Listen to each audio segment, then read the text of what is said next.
മലപ്പുറം കൊണ്ടോട്ടിയിൽ സ്കൂളുകളിൽ നടത്തിയ മിന്നൽ പരിശോധനയിൽ പ്രായപൂർത്തിയാകാത്ത കുട്ടികൾ ഓടിച്ച 20ഓളം ഇരുചക്ര വാഹനങ്ങൾ പിടിച്ചെടുത്തു. കൊണ്ടോട്ടി പോലീസാണ് പരിശോധന നടത്തിയത്. റിപ്പോർട്ട് കാണാം. ഇതോടെ ഫസ്റ്റ് ന്യൂസ് പൂർണ്ണമാകുന്നു. നമസ്കാരം. കൊണ്ടോട്ടി സ്റ്റേഷൻ പരിധിയിലെ അരിമ്പ്ര, കുഴിമണ്ണ, ചുള്ളിക്കോട്, മുതുവല്ലൂർ, കോട്ടപ്പുറം, മേലങ്ങാടി, തടത്തിൽപ്പറമ്പ് ഹയർ സെക്കൻഡറി സ്കൂളുകളിലാണ് പോലീസ് മഫ്തിയിൽ പരിശോധന നടത്തിയത്. പിടിച്ചെടുത്ത വാഹനങ്ങൾ കോടതിക്ക് കൈമാറുമെന്നും കുട്ടികൾ ഓടിച്ച വാഹനത്തിന്റെ ഉടമസ്ഥനോ രക്ഷിതാവിനോ എതിരെ നിയമ നടപടികൾ കൈക്കൊള്ളുമെന്നും പോലീസ് പറഞ്ഞു.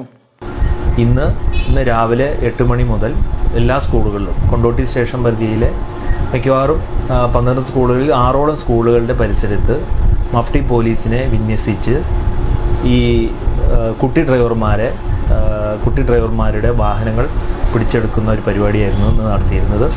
20ഓളം വാഹനങ്ങൾ ഇന്ന് പിടിച്ചെടുത്തിട്ടുണ്ട്. വരും ദിവസങ്ങളിലും ഇതിനും ശക്തമായ നടപടികൾ, ഇതുപോലെ മിന്നൽ പരിശോധനകൾ മഫ്തി പോലീസിൻ്റെ നേതൃത്വത്തിൽ നടത്തുന്നതാണ്.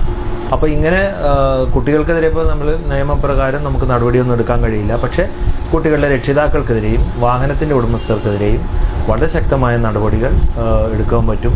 ഏകദേശം 32,000 രൂപ ഫൈൻ വരെ കോടതിയിൽ അടയ്ക്കേണ്ടി വരും. 35,000 രൂപ പിഴ ഈടാക്കും.